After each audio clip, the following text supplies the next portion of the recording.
आने वाला है, क्योंकि उत्तर प्रदेश सरकार के खाद्य आयुक्त महोदय श्री रणवीर प्रसाद जी ने आज एक आदेश जारी करके कहा है कि अप्रैल, मई, जून तक का खाद्यान्न एक साथ उठाया जाएगा, क्योंकि आगामी खरीफ की फसल की खरीदारी भी शासन को करनी है, इसलिए गोदामों में जगह बनाई जा रही है। राशन विक्रेता अपनी दुकानों में 3 माह का खाद्यान्न रखने की जगह बनाएं और खाद्यान्न रखें। साथियों, 2 मार्च को केंद्र सरकार ने भी इसी तरह का एक आदेश जारी किया था, जिसमें देश भर के सभी राज्यों से कहा था कि खरीफ की फसल को देखते हुए गोदामों में जगह बनाई जाए तथा जो वितरण हेतु खाद्यान्न अप्रैल, मई और जून का है वह एक साथ सभी राज्य उठाएं और राशन विक्रेताओं के यहाँ पहुँचाएं। इसी को देखते हुए आज प्रदेश सरकार ने भी अपना आदेश जारी कर दिया है।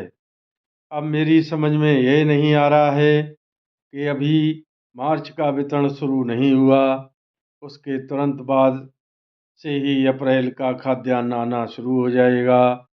अप्रैल के खाद्यान्न का जब तक भंडारण होगा तब तक मई और का खाद्यान्न भी आना शुरू हो जाएगा। राशन विक्रेता 3 माह का एक साथ खाद्यान्न भरने के लिए कहाँ से जगह बनाए, और यदि वह जगह भी बना लेता है तो 3 महीने खाद्यान्न जो रखा रहेगा उसमें जो नुकसान होगा उसकी भरपाई कहाँ से होगी, कैसे होगी और कौन करेगा।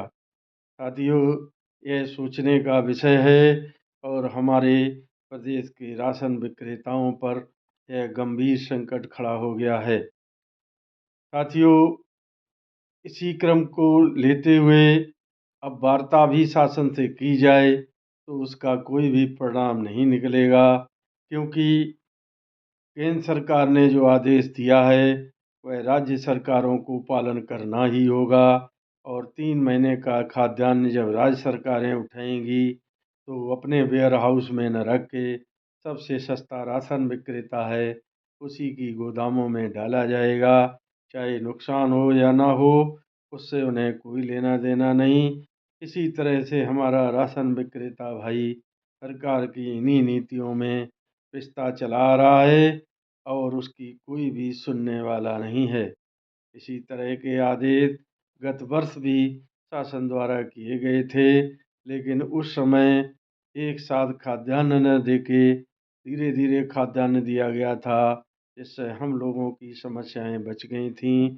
लेकिन इस बार तो केंद्र और राज्य सरकार दोनों ने ही आदेश जारी करके सख्त निर्देश दे दिए हैं कि हर हाल में जून तक का खाद्यान्न उठान किया जाए, ताकि खरीफ की फसलों की जो खरीद हो वह सीधे गोदामों में आराम से भंडारण हो सके। साथियों, सजग रहिए और पहले से इस विषय पर काम करिए, तभी हम लोग कामयाब हो पाएंगे। बहाना बनाना अब नहीं चलेगा। हमको लोगों को खाद्यान्न यदि आता है तो भंडारण तो करना ही पड़ेगा। मेरी बात यदि किसी को बुरी लगी हो तो क्षमा करें। नमस्कार। जय हिंद, जय भारत।